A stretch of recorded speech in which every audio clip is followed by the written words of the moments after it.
Shlama Shlomo Alechu. Welcome again. This time we will not have a language lesson. We will talk about an ancient Assyrian figure called Ahiqar or Ahiqar. I'm gonna call this Wisdom of Ahiqar because today we will talk about who this man was, what his life story was, what kind of influence he had, and what kind of quotes Ahiqar will introduce into the world. At the end of the video, you will have those standard quotes of sages where they put their wisdom with an old man talking and voice overing the quotes. Well, it's gonna be me with a bit of editing. It's the first time I'm doing it, so hopefully you guys will like it. So let's get started. Ahiqar. Who was Ahiqar? Ahiqar was an Assyrian chancellor from ancient Assyria. He was a chancellor of the king Sennacherib and Esarhaddon, right? This was during the 7th century BC. The most important thing about Ahiqar is the legend of Ahiqar.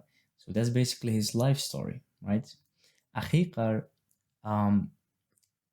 tried to have children with 60 wives. When he was younger, there were some mages and, fortune tellers who told him that we'll have no children, but he kept trying, but he failed. Eventually, when he accepted this, he adopted the son of his sister called Nadan.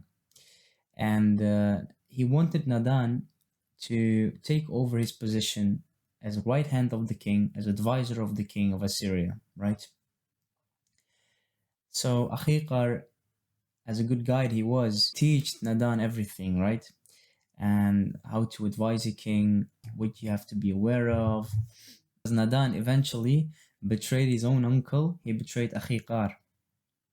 What did he do? He forged a letter saying that Ahiqar was betraying the king. At that time, Sennacherib, right? So what happened? The king found out, and he became furious, and he wanted Ahiqar to get killed. So what happened? Ahiqar is going to get killed. He's being sent to an executioner, and all these things are happening at the same time.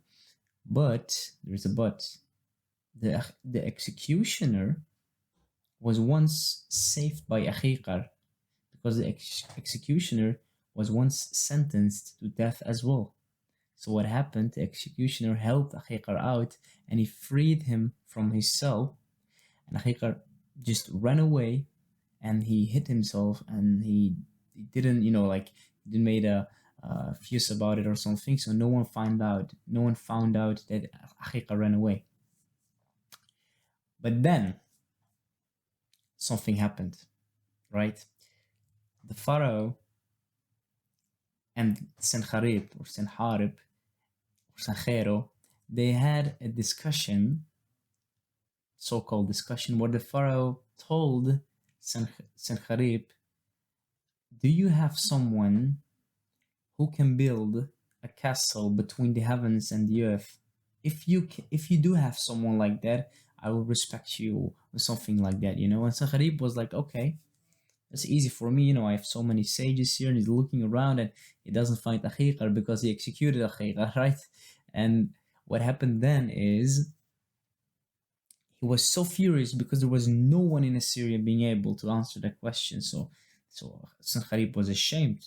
I cannot answer this riddle of the Egyptian pharaoh. What should I do? Because the king became so furious, the executioner couldn't hold it, and he told the king, you know what, my king, Ahiqar is still alive. If you want to, let me go to Ahiqar and ask him if he wants to help us out. So what happened? Okay, executioner goes to Ahiqar. Ahiqar, as the loyal servant he is, he goes back to the king, forgives him, helps him out. They together ridicule the Egyptian pharaoh, and they win, right? And then eventually the king realizes that Nadan, so the son of his sister, of Ahiqar's sister, betrayed Ahiqar. And Ahiqar, the king said to Ahiqar that he could do whatever he wanted with him, and he took Nadan and he put them under his house where he could rot away in a cell there. And then that's also one of the most famous quotes of Ahiqar is, "He who digs a pit for his brother shall fall into it, and he who sets up traps shall be caught in them." Because at the end of the day, it was Nadan who lost, it was Nadan who was humiliated, not Ahiqar. That's the story, very short, summarized, a bit easy. So that was Ahiqar's life story, right? His influence, international work. So Ahiqar, and his work is called Words of Ahiqar. It's considered the first form of world literature. Okay, it's the oldest form of Aramaic literature, and it is translated to different languages. As you can see here, it is translated to Egyptian, Armenian, Greek, Arabic, etc. There is a lot of comparison with Proverbs and the book of Sirach, Jesus Sirach, in the Old Testament. That's why it's called pseudo apocrypha. Apocrypha. Sorry if if my pronunciation is bad. In this context, that basically means that it's non-canonical, but it resembles the style of Holy Scripture, right?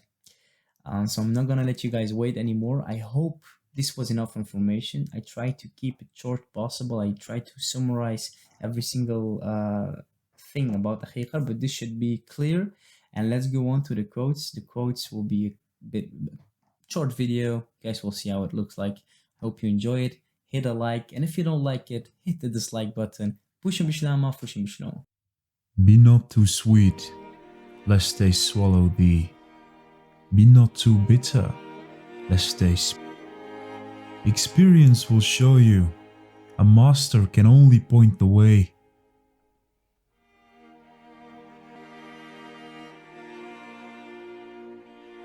Let us sacrifice our today, so that our children can have a better tomorrow.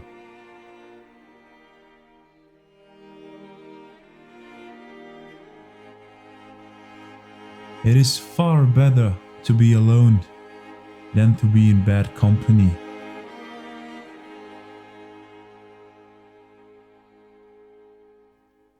For a word is a bird. Once released, no man can recapture it.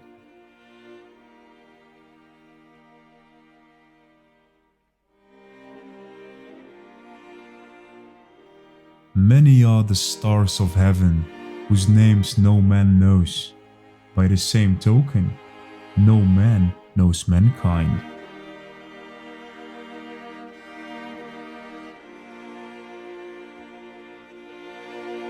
For a man's charm is his truthfulness, his repulsiveness the lies of his lips.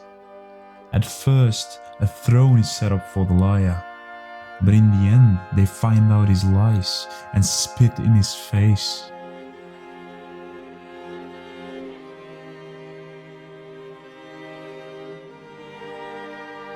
Gaze not over much, lest thy vision be dimmed.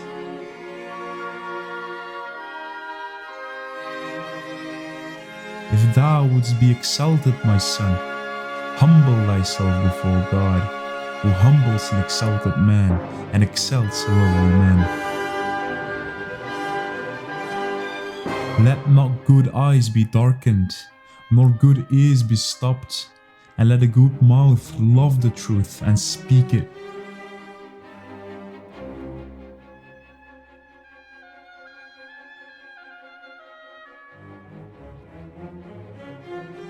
Hunger makes bitterness sweet, and thirst sourness.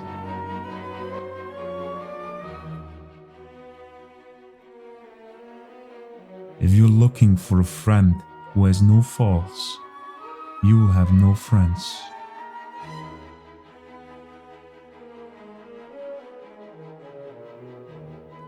You will not die if I hit you, my child, but neither will you live if I let you do whatever you want.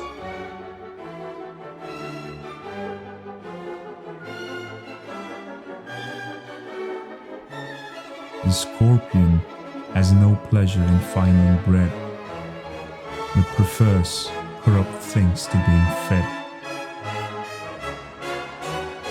I have eaten unripe medlar and endivis, but nothing is bitter like poverty.